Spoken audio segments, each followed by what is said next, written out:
Coach, now it's been a few days. You've had time to rewatch the game. What's your assessment of what went wrong in that second half?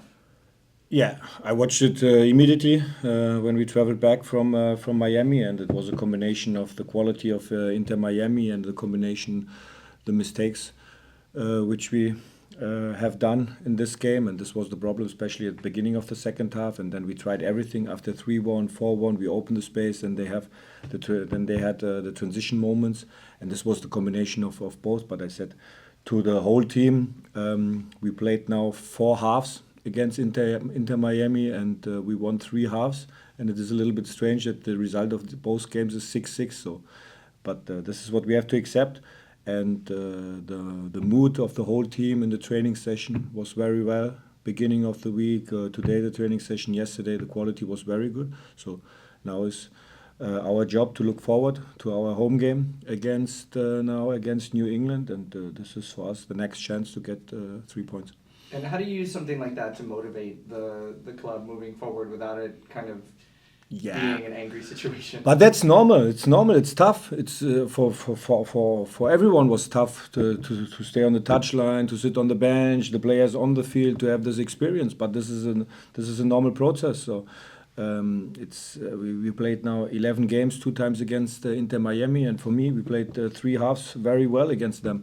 So and then we have to accept also the quality of Inter Miami, and in some situations we could defend better in some moments, especially then in build-up situations. So, but the quality, the mentality of the team, the character, it's not only the mentality, the character of the whole team is great. And we were down on Saturday, on Sunday as well. So, but after a day off, Tuesday is the first day in our new week, and then our preparation very seriously for the next game in New England, and our to be the focus for the next game. And this is what we have to do. Lastly, Dylan Nealis recently, Yeah, we got the news he resigned. yeah. How important has he been, not just for this season, but looking forward, how important is he going to be to this club in the years to come? He's for me, he's a very important player in our roster, and it means not that he's now playing every game in the starting lineup. So he's in the competition on the right fullback position with Kyle, and sometimes we need Dylan, and sometimes it could be better Kyle. But his character is great, his mentality. He knows the league, and he played now a lot of times for this club, and I think it's necessary that you have such these players in our roster, and he's reliable player for me. So in his character and in his what he's doing on the field, and it's good that we have a quick decision, and now and also with his contract. Next, we go to Mark on Zoom. Hey, Coach. The challenge of preparing for a team like New England, obviously, you're going from playing the top team in the league on the table to the bottom team in the league on the table. From a motivation standpoint, talk to us about the challenge of getting your team up, especially after such a poor result last week. Yeah, when we want to be a top team, then this is our job, and to analyze the opponent, to have the highest respect for the opponent, for the players, for the head coaches, when we are playing against them on Saturday, and not only to look on the table. So we have to analyze, and we analyzed everything in all phases of New England. And this is our job, and not to lose the focus, not to lose our mentality. We need the highest intensity. With our intensity, you cannot play our principles. So, and this is our story, and this is what we have to do, and not to look for the opponent. And in one week is it against the top team in the table, and another week is it maybe a team from the midfield in the table or a little bit down. So we have to look for our principles. We have to respect the team, and this is a team with a lot of good players when they have space, and then they are also to able and to create chances in their build-up, in their transitions. A lot of crossing situations they had in the previous games. So they won the first half against Inter Miami. So this is it's a good team, and you know that better than me. Last season was very well in the league. So we have to look to our style, to our behavior, to our mentality. But what I said at the beginning, the character of this group is great, and we want to see this for sure then on match day. Next, Match we, day. next we go to Gary Redmond. Hey, Coach. Good afternoon. Good afternoon. In the past, this team has had a tendency to sometimes play down to their opponent. As Mark alluded to, getting yourself ready for a team like New England. Of course, letdowns after losses like into Miami, of course, may be tough, considering a team that's full of parity. What are the key things that you spoke about your team to your team in order to get past New England coming up this Saturday, and not fall into that what they call into like a trap game scenario?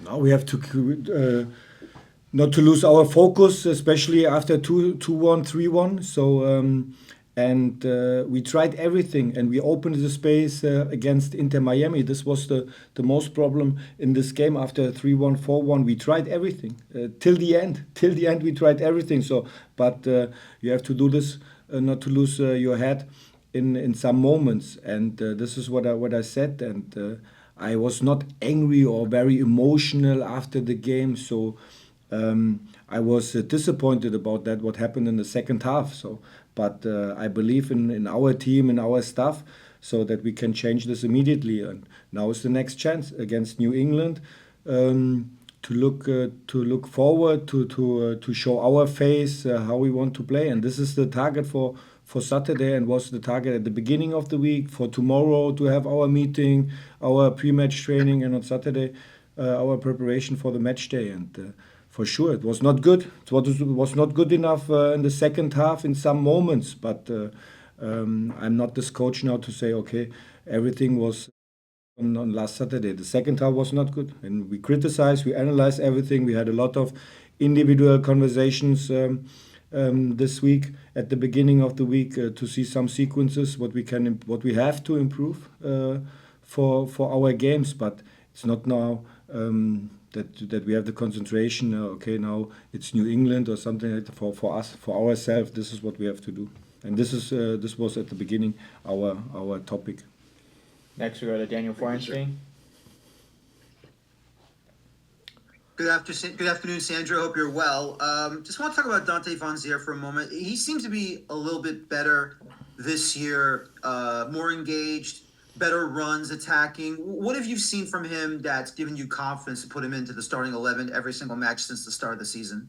Yeah, we at first in our preseason we talked individual about his profile, what we need of him on his position in defense and offense, and he showed in the last games good moments, especially in some good runs, in some good deep runs. And I think and this was the topic at the beginning of the week.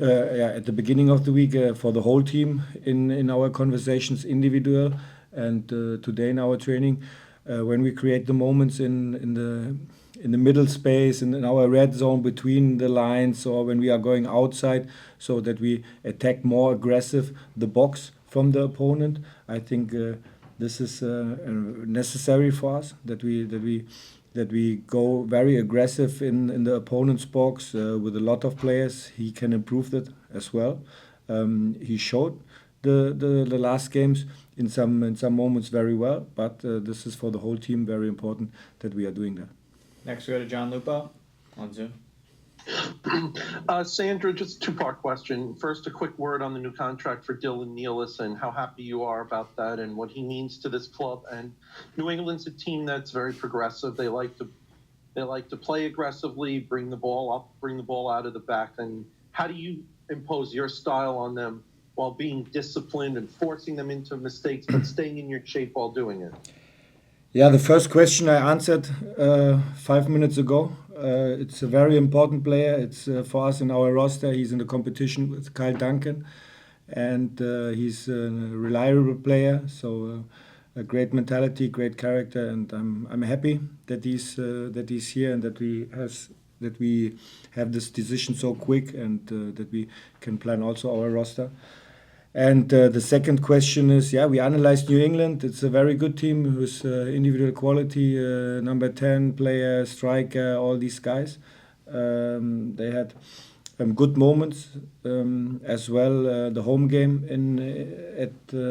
against Inter Miami. Then they won last week in the road game in Chicago. So it's a good team when they have space, in open space, in build-up situation, in transition, and they are also able to defend very strong. Next we go to Christian Ortiz. Hi, good afternoon, Coach. Just wanted to ask you on a specific area that you mentioned in the last press conference. You had the similar amount of shots as Inter Miami. How are you looking to improve in that specific area? Any details that you can share about the finishing part? Very good question. And this was the main difference last game. So they had I think it was 7 shots on target, and we had 5 or 6. So the combination from Suarez and Messi, this is then the highest quality. So they played for such a long time together in teams, and this is and you saw this on last Saturday. What we can improve is to create more situations, that we have the chances for more shots on target. This is our main part for us, for the whole team. And I can't say in a video meeting, okay, you have to score with it would be great. So, but we have to create more situations in the box, and this is what I said at the beginning. We need aggressive runs, deep runs in some moments, and when the center is closed, then we have to go outside. We need our fullbacks more in some situations, and then I'm sure we can create more situations, more shots on target, and then the probability is higher to score for sure. Everyone, we have time for 2 more questions with Coach. First, we'll go to Daniel Rebane, then we'll finish up with Anthony. Daniel, you have the floor. Good afternoon, Coach. Recently, at the second center back spot, we've seen a rotation between Noah Ele and Andres Reyes due to inconsistencies. We've seen New England play 2 different styles, whether that's sitting back and countering or playing a possession style football against different opponents. What's going to go into this decision to who plays next to Sean Nealis heading into this game? Yeah, the rotation was necessary because of these red cards in the last games. First, Andres, the red card against Chicago, and then 2 weeks later, the red card from Noah against Vancouver. So it was necessary then to have this rotation. Now, Saturday, we have to, and this is what we analyzed the opponent. So we will see Sean Nealis will play for sure. Because in my opinion, he played very consistently the whole games, and so he will play, and we have to decide the latest moment on Saturday. We have to decide if he plays on the right side or on the left center back, and so we know it's 4 days later. We have the next game in Washington, so this is what we have to decide for Saturday then, who starts close to Sean Nealis. And we'll finish up with Anthony. Coach, we're getting to that time of year where the calendar gets quite congested. You're going to have like 3 games in the next week. Are we going to see more rotation and players like Doncourt and Julian Hall see more minutes intentionally? Yeah, could be. So now we have a regular week on this week before New England. So then we have our game on Saturday. Could be that maybe then to the Washington game that we change some positions. Depends on how is the feeling after the game, after New England, how is the performance there. But it could be the situation then that we change some positions. Yeah.